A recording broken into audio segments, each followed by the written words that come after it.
Welcome to Energy Stew. This is Peter Roth, your host. And I'd like to ask you again, how are you traveling through the matrix? I've asked you this before because actually I have a guest who's returned to Energy Stew who wrote the book, The Realized Light of the 12 Dimensions. You think that has something to do with the matrix? I do. And so I'm so happy to have another deep discussion with Josh Reichmann. Josh, welcome back to Energy Stew. Thank you so much, Peter. It was a lot of fun, and we went far last time, so we'll just keep that going. Well, Yeah. you tend to do that. Okay. So we're talking about how the matrix operates on all levels. You and I, just before we started the show, we're having a discussion on how we use our voice, how we express ourselves. And even though we might say that we're speaking in a banal language, anything that humans evoke has a sacredness to it. And we don't realize it, how much our words are codes and yet we can't be frightened of that. Because I know people who say, oh, you can never say anything negative because it'll attract negativity. Well, I don't believe that our words are as important as our hearts. And our words don't necessarily reflect the deeper nature of our souls and our hearts and our purpose, because we can make all kinds of verbal mistakes every day about, if we're discouraged, if we're fearful, and we might express it. And there are people who go, oh my gosh, you've just ruined the next year or two or whatever, the rest of your life, because you evoked some um, linear expression that might not be important enough as your heart is. So what do you think about that? Yeah, I agree. I tend to agree that the power of the soul's desire to um, sing a truth, which is always trying to naturally come together. Like togetherness is always our connection in order to bridge uh, the fractured codes of separation. The intention of the heart, like actually in every moment, even in angry speech or resentful, whatever's going on, or negative or projection of the future stuff, we do it all day, like little moments, right? Like even storytelling has negative potentials, but then you say, but then again, I could do this. Like this is how we talk. But even those negative storyings, negative, quote unquote, meaning like, oh, they feels like that's so definitive, or that's so, we were always worried about that. Underneath, the soul, the splinter of the cosmos, is always looking for connection. So it's taking all the roots possible, and it's also cleansing beliefs. It has to do it. It has to look at truth. Like people who bypass stuff, they're not looking at the truth. Like if you're having an argument with someone, you're having, or a difference of perspectives, right? That are trying to honor your perspective and theirs, anyway, you got to go through. You got to go through in order to come together. And yes, sometimes we heart resonate naturally through the coordinates of just alchemical resonance between individuals.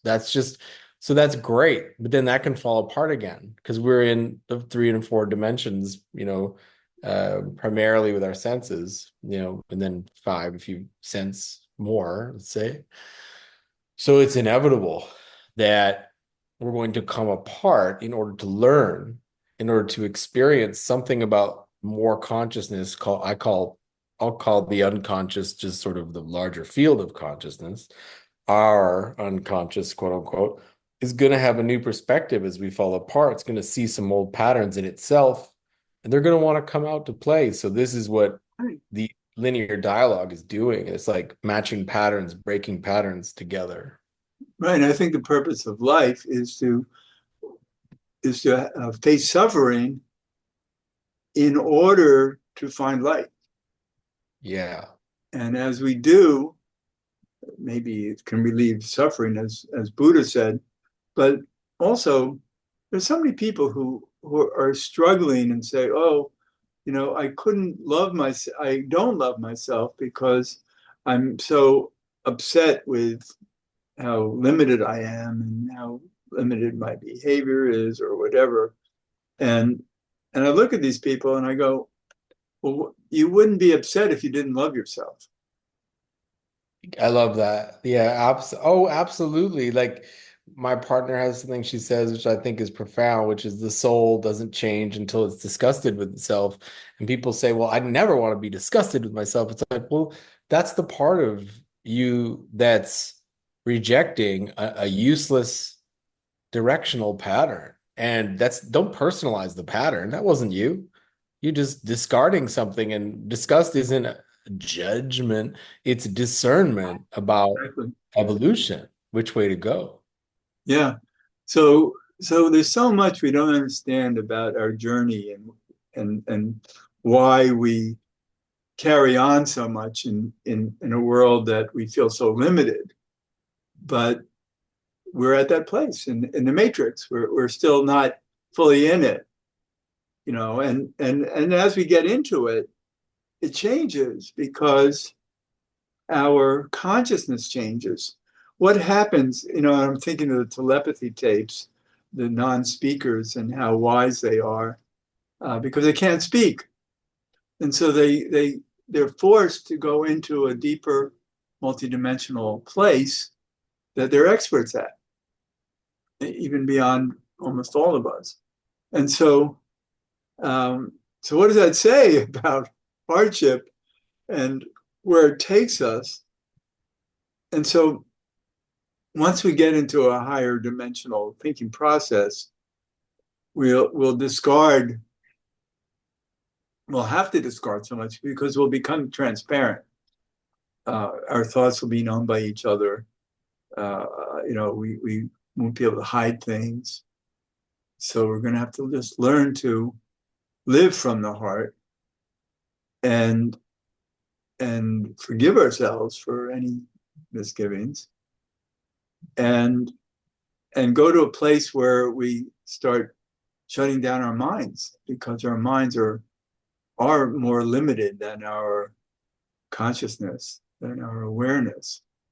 So like the future of thinking will be that we think through our hearts and our feelings and um, our knowing, rather than trying to mentally figure things out. Yeah, and I think what's happening is in this current timeline right now for everyone, as we're like we're stepping into that heart, that knowing heart space, and actually everyone is more psychic, more attuned, more knowing, and so they don't know exactly what they don't know what's happening, but They you don't could know get what they know. yeah, they don't know what they know, but then what the feeling is then that one's toggling between the cognizing holographic, formula symbol mind, and then back to the knowing heart mind. And then so lies are not permissible there. So we get frustrated, and the world is shedding its frustration with old systems and old um egregores, old formations that seem like beliefs.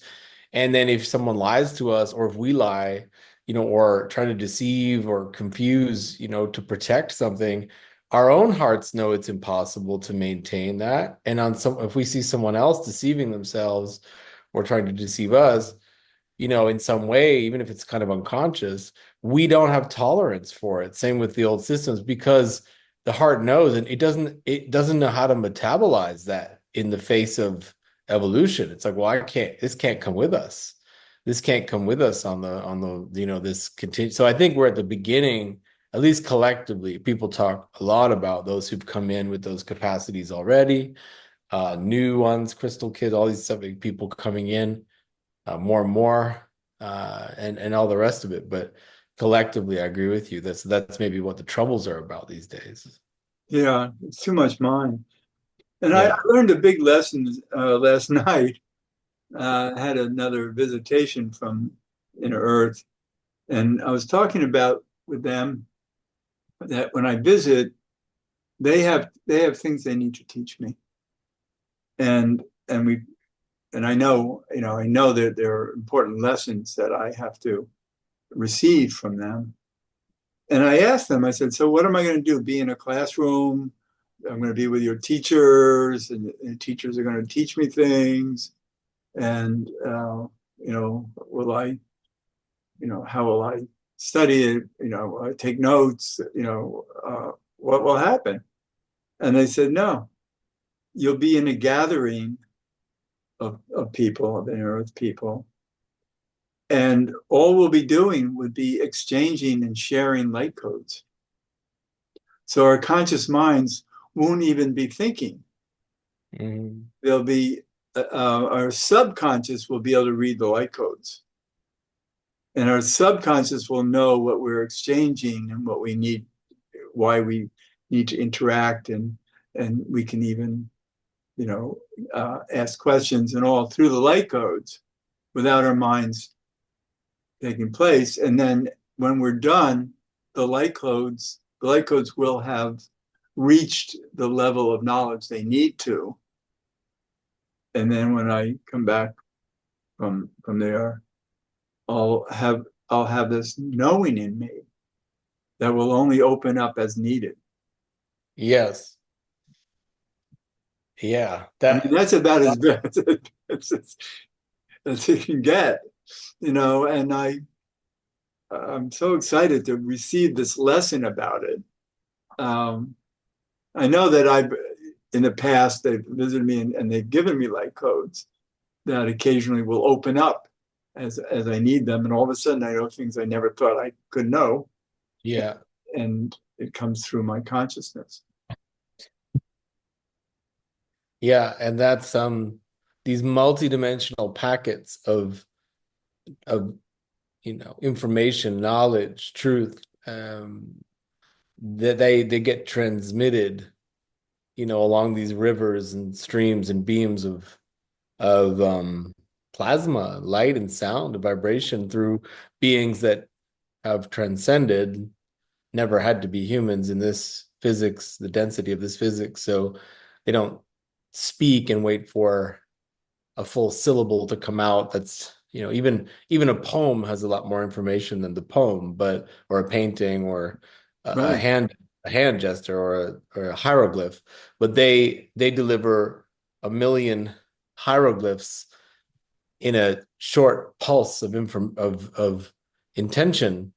And so it is and yet, like you said, it's part of your beingness, your body. And then in the 3-4 dimensional, you're like, well, but naturally, just like any knowledge, like, okay, you sit down at a piano, suddenly you'll have a little piano capacity if it was something like that, or, whatever the topic is. So interesting how that gets moved, when we get elected to receive that. Like, you got elected because you have enough space in your energy body. You have to have enough space. I guess so. But I'm thinking of precocious children who, like a 4-year-old or 5-year-old playing a symphony on a piano, um, as a master. And what's happening is, I think they're opening light codes and having access to this advanced knowledge. And and where does it come from? We don't know. It could be a past lifetime, could be some angelic forces out there sending light codes. And those are children who are capable. These younger ages, little children are much more open to higher dimensionality than they grow out of it by 6, 7 years old. They don't have these abilities because they're not open to dimensionality the way they were when they were younger. Well, what happens is trauma, even small traumas that make the ego calcify and get tougher. So we develop personas around these painful experiences, and then that blocks the fluidity of the spirit to receive. So that's lucky if someone gets into their adulthood, or actually if you can get through teens as a human teen, if you can go through, hormonal change and all this, and the social pressures and all of that in this world without our initiations, without our, collections, the connections that could be there to make that correctly happen. But the way we do it, you're lucky if you have the dreaming, visioning, sensitive, compassionate. These are words, but they're sort of tones. If you have that intact, into your adulthood in any way, then that's wonderful because, if you can keep that for a lifetime, that's really special because this world, is very challenging that way. But we are coming into the matrix in a way that we will be more multidimensional and able to know things that our minds aren't thinking, because our subconscious is really the boss, and our subconscious is part of our higher self also, because our higher self is not necessarily human. It gave us human form for this lifetime, but the higher self is an accumulation of all of our lifetimes, and not all of them were human. Mm. And so it's a multidimensional being in itself for everybody. And yet the higher self has to kick out souls into this linear third dimension that we're in now, because that's part of, and has been for thousands of years, part of where humanity has had to travel through to get to where it is now, that is the greatest opportunity of ever. Yeah, now is the crux, is the crossroad. And as you said, it had to be, well, it was the way it was in this timeline where there was degraded age, there was forgettings, there was but these are challenges, difficult challenges for rebirthing on this planet. And the planet itself maintained the right energetic cohesions and sunlight, or quality of light for the human body and its particular intelligence to keep flourishing. But there was interference, and what people call the matrix is some multi-layered, but as you know, but one layer is how the one people say when they mean that is how these days our unconscious, lower vibrational, even genetically encoded and sometimes interfered upon energy creates a subconscious pattern that makes a world, a social world that has symbols and contracts and agreements and everything from how money works to how we create social priorities and hierarchies. And those become normalized. And when you step out of them and see the sickness that they are, you just begin the process. But there's more to the matrix than that, because there is an energetic matrix on this planet that still slows the process that we're waking up from now. Right. So That's, many people think that their strength is in wealth and power, yeah, and they exalt in that. yeah. And yet it's limiting. And we're seeing more and more how limiting it is. And yet when people are caught in it, they don't know any better. And that's the level of soul progress that they're at, for now, just for now, right? Because we are an awakening world. We're all especially the spiritual people maybe listening to this, or people curious, the seekers and people unfolding, waking up in their way at this time, or waking up again, because we seem to wake up and fall asleep, wake up and fall asleep. Um, we're all like sieves, or filters or conduits for the collective. So yes, you may know that, or one may know that we shouldn't, deliver our power into these systems like the finance and all this kind of stuff, the way it works, and value our ego based on any of this. But then we do because we are filtering those beliefs through ourselves. So everyone feels complicit. And in some ways, this is like Tonglen or one of these old practices is stop trying to be better and outside of the matrix, but rather realize that while you're incarnated here, you can help steer it's, how it gets filtered. That's all. Through your level of consciousness, and Yes. on the Hawkins scale of 1 to 1,000, the planetary level of humanity is at 190, Yeah. and a lot of good people are in the 400 range, but the whole level of consciousness, to get to the highest level, is all about universal love. So the more love can be expressed universally, the greater the progress that we're going to be making. And there are so many people now on this planet who have incredible hearts, incredible love, Yeah, and it there just are. will keep growing. There are, and we want to resonate with them and we want to come together. I think generally that's what we're looking for. And I think they naturally gravitate and magnetize into new pods, you know what I mean? When there's a readiness, when each individual is ready. Right, because if you're coming from universal love, you're not going to take time to step down into the lower aspects of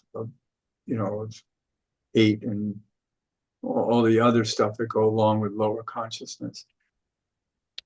Well, in my experience, some people have things to integrate from those spaces that are almost like, the cosmos or the collective is saying, you carry this because you can. And as my teacher Right. said, that a bodhisattva, being that's even incarnated 20 times to teach and only teach the truth and the way, and the light, as it's said, that even them, let's say they're walking, they've incarnated that way. They have a big, pure heart. They've even been trained and they got rebirthed into a great family, a great system, that little container, I should say, a temple that's teaching the way correctly and everyone's in service and it's really blessed that even they can walk down the street and a dog bites their leg. This is some old karma, and then they get grumpy and I don't know what happens next, but the spiral in samsara and cause and effect in form time, just like a dream. You can be having a great dream and then an influence blows us like a feather in the wind. So it's still a challenge here to retain that love frequency because this is where it all comes to a cross. It comes to a cross section always here. Every single moment is a new cross. It's a new horizontal, vertical cross. So everything we say moves us horizontally to see new options or vertically, like down degraded morality, degraded position.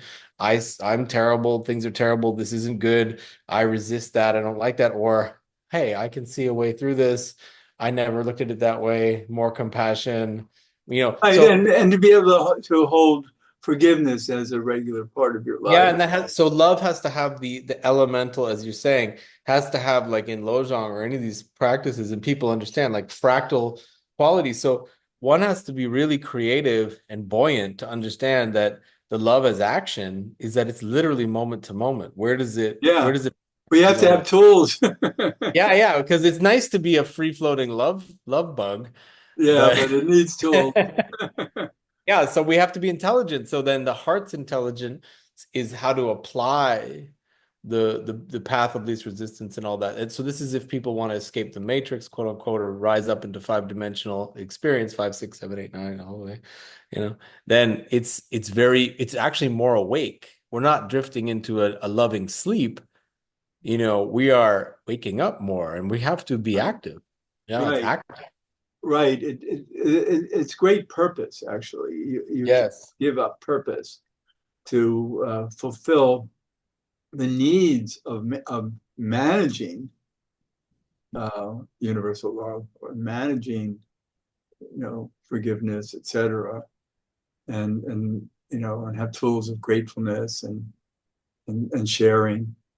So there's so much that we're coming into. So I love talking about the matrix with you, or the potential of the greater matrix of higher dimensionality that we're coming into. And it's so much fun to talk with you. So we're getting near the end of the show. Your book, your wonderful book, very deep stuff, is The Realized Light of the 12 Dimensions, Cosmic Rebirthing and Our Celestial Destiny. That's what we're talking about. And it's great. I'm looking forward to our next conversation. Yeah, awesome. So good. Thank you, Peter. I appreciate every moment in this. I Yeah. do too. All right. Because there are 12 dimensions. Your book says the realized light of the 12 dimensions. And how many of them have we been talking about? We haven't gotten that far yet. Maybe there's another talk to address the other ones. Yeah. Of course. Yeah. And I'm excited about having more familiarity with other dimensions. I've had experiences with people with light beings from other dimensions, and it's quite fascinating. And I'm sure you have too. So we have a Yeah. good time with this. So thank you Nice. so much. It's I think the audience will also be hungry for our next podcast as well. Good. Let's keep it going. It's good So stuff. how can people reach you? People can go to my name, joshuareichmann.com, a site, joshuareichmann.com, and they could book time if they want to get an Akashic reading, a channeling session, or support with their process in or discuss and go further with this stuff. Yeah. That's great. So thanks so much for being back on Energy Stew. It's a Thank you wonderful. so much for having me. I appreciate it a lot. Yeah. And this is Peter Roth, your host of Energy Stew at prn.live. I can be reached at Peter at Heart River, HEART river.org. I'd love to hear from you, and thanks so much for listening.